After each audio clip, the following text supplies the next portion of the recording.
Waouh, bonjour et bienvenue sur ma chaîne YouTube. Si c'est votre première fois de me suivre, appelez-moi John, hein, John Abini. Je suis très ravi de vous savoir en ligne en train de me suivre. C'est très beau. Merci beaucoup.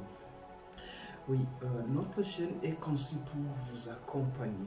Si vous voulez être en position de leader, vous voulez être entrepreneur, vous voulez développer votre personnalité, ah oui, la chaîne alors vous intéresse. Ainsi, pour ne pas louper nos vidéos, je vous demande de vous abonner en cliquant sur la cloche de notification. Ok, j'espère que c'est fait.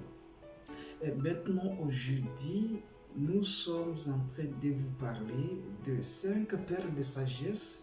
Bon, il y a des perles de sagesse, on peut aller même, on va aller au-delà, enfin, tirées dans les livres Père riche et Père pauvre, oui, qui sont très importants pour des jeunes qui ont besoin d'avancer dans leur business. Oui, quelques perles de sagesse. Nous avons la première perle.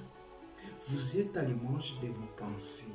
Vous êtes à l'image de vos pensées. Donc, si vous avez des pensées positives, votre façon de vivre sera positive. Oui, et si vous avez une façon négative de vivre, vous allez vivre de réalités négatives. Donc, il nous est important d'être positif. C'est à nous de choisir. Si vous voulez être positif, oui, donc la vidéo va vous prodiguer plus de conseils. La Bible déclare que c'est à l'abondance du cœur, c'est à l'abondance du cœur que la bouche parle. Et vous parlez ce qui est en vous.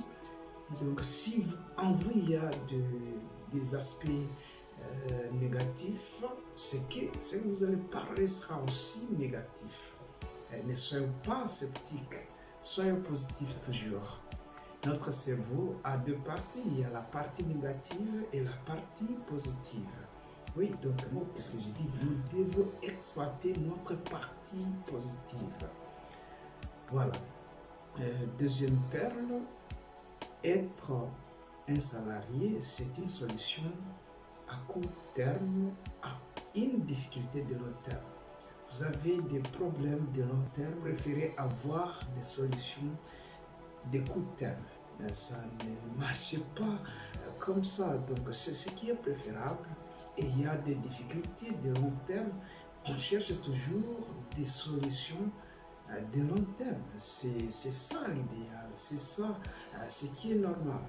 Mais vous allez vous rendre compte que tout le monde a besoin de se contenter juste du salaire qu'il reçoit à la fin du mois, alors que ce dernier n'est pas suffisant pour les difficultés qu'on a dans la vie. La vie est constituée par les difficultés que nous devons surmonter. Il y a des roses, il y a des épines, et on ne va pas vivre seulement des roses. Il y a aussi des épines, et il y a des épines qui sont à perpétuité. Nous devons aussi avoir des solutions vraiment de long terme. Un esclave, troisième perle, un esclave payé même une fortune reste toujours esclave. Ah oui, donc ne nous contentons pas, que ce soit un salaire qui est élevé ou pas, en tout cas ne restons pas dans la dépendance de quelqu'un. Non. Et soyons des hommes capables, des hommes qui travaillent, des hommes indépendants, c'est important. Et quand tu es indépendant, c'est-à-dire tu es en train de chercher à trouver des solutions de long terme à tes difficultés. À quoi sert de gravir des échelons dans une entreprise alors qu'on peut posséder soi-même une entreprise? Il nous est demandé de chercher à travailler. Travaillons avec du sérieux, travaillons dur, bossons et ça va marcher. Oui, autre perle, un homme sans vision se retrouve en train de réaliser les visions de quelqu'un d'autre. Si vous n'avez pas de vision, soyez sûr, vous allez vous retrouver en train de réaliser les visions de quelqu'un d'autre.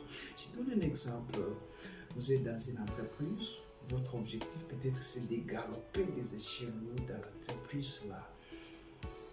Est-ce que, si vous essayez d'analyser, est-ce que c'est vraiment votre vision? Et peut-être vous avez des visions que vous avez mises à côté, mais vous êtes en train de bosser dur pour aider quelqu'un à atteindre ses visions. Je ne dis pas que c'est mauvais. C'est bon, on peut travailler pour quelqu'un d'autre en premier lieu, mais après un temps donné, vous devez être à la hauteur de commencer votre activité. Et là, en commençant votre activité, vous êtes en train de chercher des solutions de long terme. D'accord? Oui, abonnez-vous si ce n'est pas encore fait. Voilà, je vous parle de quelques caractères qui sont pas des facteurs de réussir. Vous avez besoin de maximiser la réussite dans la vie. Suivez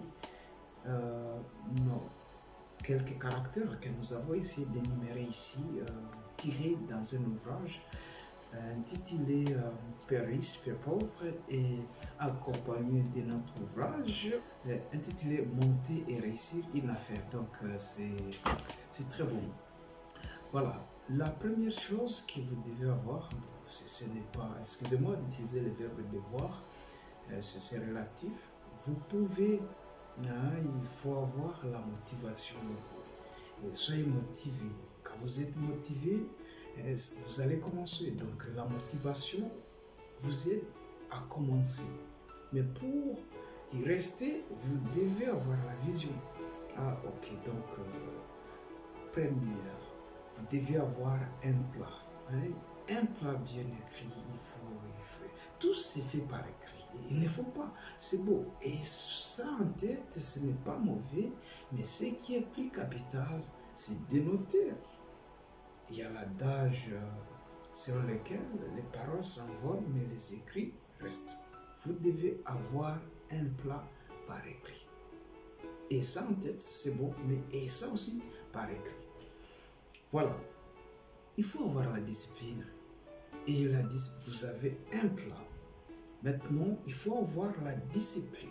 Entre le mot, vous devez avoir la discipline. Ah oui, la discipline. Si vous n'avez pas la discipline, vous serez comme un copeau de bois que le vent dissipe sur l'océan. Donc, c'est pas intéressant. Voilà, avoir l'habitude de faire des recherches, la lecture. Lisez les ouvrages qui cadrent avec votre projet. Les ouvrages qui cadrent avec ce que vous êtes en train de vouloir faire. Et ça va vous aider. Les ouvrages constituent un guide pour atteindre les objectifs. Ah oui, c'est important de lire les ouvrages relatifs au projet que vous avez. C'est important. Vous devez avoir le courage. Justement, si vous n'avez pas le courage, vous n'aurez pas les plats par écrit. Vous n'aurez pas non plus le temps de faire la lecture. Donc, il est vraiment important. Vous devez être créatif. Septième terme, septième élément, il faut être créatif. Ou ce qu'on appelle l'innovation. Vous aurez l'innovation si vous avez un plat bien écrit. Et en revoyant votre plat, vous allez innover. Le plat va vous inspirer. Et ça va vous inspirer parce que vous lisez ça et vous réalisez. Et si vous n'avez pas un plat, vous ne serez pas inspiré. Et si vous n'êtes pas inspiré, et pas d'innovation,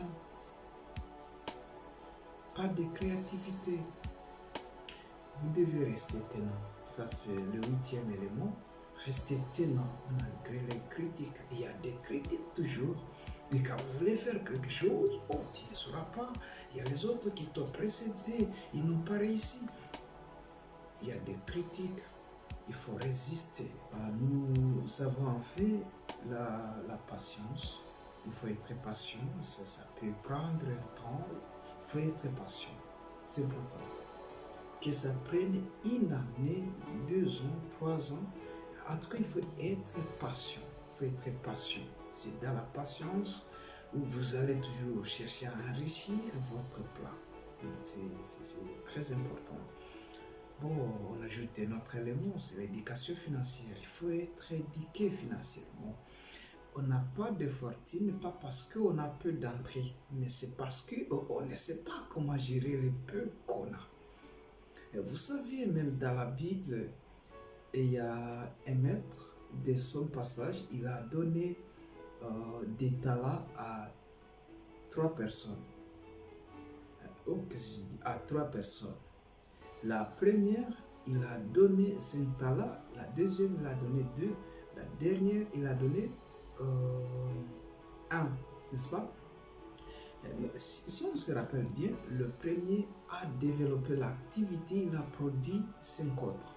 Le deuxième, il a produit 2 autres. C'était très beau, magnifique. Le dernier, il n'a rien produit. Il a remis les talents. Vous comprenez? Mais aujourd'hui, toi, quand on te donne un talent et à la fin d'une année, tu remets quoi? Vaut mieux, l'autre avait remis même les 1, mais toi, tu vas remettre peut-être 0 parce que tu n'as pas l'idée de la gestion financière, tu n'as pas l'éducation financière. Donc, c'est vraiment important d'avoir l'éducation financière.